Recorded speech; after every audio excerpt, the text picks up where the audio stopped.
2000 సంవత్సరం పుట్టగానే కలియుగం ముగుస్తుంది అని అప్పట్లో ప్రచారం సాగింది. కానీ అలాంటిది ఏదీ జరగలేదు.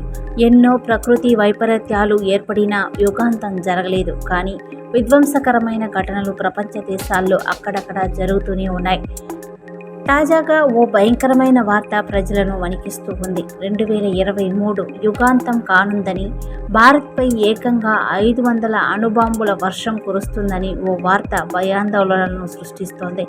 డిసెంబర్ 22న యుగాంతం జరుగుతుందని కూడా ముహూర్తం ఖరారైనట్లు తెలుస్తోంది. అయితే ఈ యుగాంతానికి ఒక ఉల్క కారణమవుతుందని వార్తలు వస్తూ ఉన్నాయి. గంటకు 60,000 కిలోమీటర్ల వేగంతో ఒక భారీ ఉల్క భూమి వైపు దూసుకొస్తోంది. ఈ ఉల్క ఎంత శక్తివంతమైందంటే ఒక పెద్ద నగరాన్ని క్షణాల్లో నాశనం చేయగలదు. ఈ ఉల్క భూమి వైపుకు దూసుకురావడంపై అంతరిక్ష పరిశోధన సంస్థలన్నీ ఆందోళన చెందుతూ ఉన్నాయి.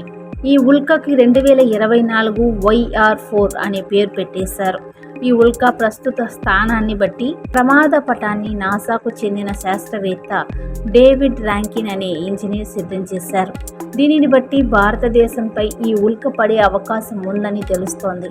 అంతేకాకుండా ఈ ఉల్క ప్రభావం Bharat, Pakistan, Sudan, Nigeria, Colombia, Bangladesh వంటి దేశాలపై ఉండే అవకాశం ఉంది. 2023లో ఈ 2024 YR4 అనే ఉల్క భూమిని ఢీకొన్నట్లయితే ఆఫ్రికా ఖండంలోని ప్రాంతాలు, ఉత్తర దక్షిణ అమెరికా నుంచి పసిఫిక్ సముద్రంపై ప్రభావం ఉంటుంది. డిసెంబర్ 22, 2032న ఈ ఉల్క భూమిని ఢీకొనే అవకాశం ఉందని నాసా అంచనా వేస్తోంది.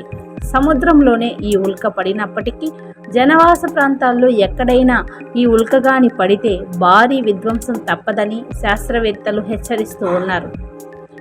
ఈ ఉల్క ప్రభావం 500 అణుబాంబులకు సమానం. ఇంకా 8 మెగాటన్నుల TNT పేలిన శక్తి విడుదలవుతుంది. ఇది హిరోషిమా మీద వేసిన అణుబాంబు కంటే 500 రెట్లు ఎక్కువ శక్తివంతమైనది. దీనిని 2024 డిసెంబర్లో గుర్తించారు.